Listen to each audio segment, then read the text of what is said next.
Welcome back to the Deep Dive. Today we're digging into the source material from Daniel Yoon, The Goal, to figure out exactly how he positions himself as the go-to realtor for Richmond, Virginia. We want to see how all this community knowledge he provides actually gives you, the homebuyer, a strategic edge. And what jumped out immediately, really, is that it's less about sales numbers and, well, much more about the community itself, especially Shockoe Bottom. The level of detail is, wow. Yeah, what's fascinating is that exact point. I mean, to be that go-to person, you really need both, right? You need the wide regional view and that super specific, almost surgical local knowledge.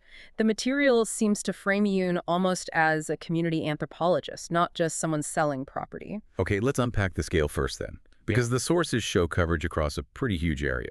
Just within Richmond City, they list, what, 12 different communities, including big names like Churchill, The Fan, Jackson Ward, and yeah, Shockoe Bottom, of course. That's a significant footprint just in the city. And that breadth is key, strategically speaking. The material also mentions access to 5 important surrounding counties. You've got Henrico, Chesterfield. Goochland, New Kent, Hanover. Right, exactly. So that suggests they're aiming for comprehensive market access, bridging the city and the suburbs. It shows they can handle moves across the whole metro area, not just, one small pocket. Okay, so that covers the wide. Now, what about the deep? The part that really screams expertise. Shockoe Bottom seems to be the main example here. Definitely. The source material calls it Richmond's gritty, historic soul. It mentions the cobblestone streets, old warehouses, and lively nightlife. Sets the vibe immediately. And this is where that knowledge starts becoming really practical for a potential buyer. Geographically, okay, it's pinned down. I-95, James River, Churchill, Broad Street, simple enough. But the history section, that's where the real value context comes in. How so? I mean, it talks about it being a trading post way back in the 17th century, then a commercial hub, the tobacco warehouses. Right, but it also explicitly includes, and this is important, the dark chapter as a center of the slave trade. And then its more recent revival, since the 90s, into this loft-living hotspot. But does 17th century history really matter to someone buying a loft today? Yeah. Isn't it just like background noise? I'd argue it's not noise, it's a essential due diligence. That history directly impacts things now.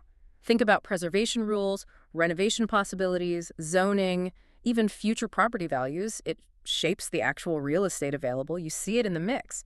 Converted warehouse lofts with exposed brick, some modern apartments tucked in, historic row houses. It attracts a certain buyer, young professionals, artists maybe, who want that urban feel, but need to understand the constraints and the story of the place. Okay, that makes sense. So moving from the deep history to like daily life, the files get practical too. They break Shockoe Bottom down even further into micro neighborhoods. Yeah, 3 specific pockets. There's the Main Street corridor, that's the nightlife zone, then the Farmers Market area around 17th Street, and the riverfront edge for views and trail access. And that level of detail, that's the clearest sign of hyperlocal knowledge.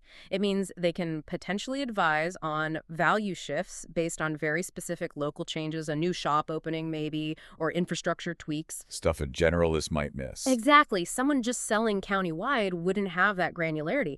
And they back it up by naming specific spots. Lulu's, Havana 59 for dining, landmarks like the Poe Museum, the Slave Trail, the James River Park System.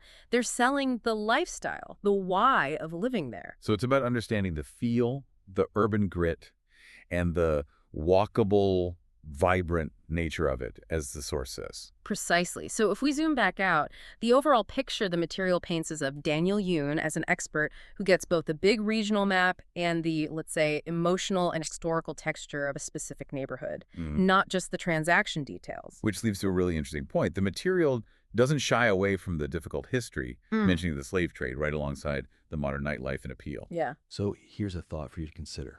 What does it really take for a go-to realtor to not just market, but also potentially help revitalize a community that has such a complex, deeply layered, and sometimes painful history? It's something to think about. Thanks for joining us on The Deep Dive.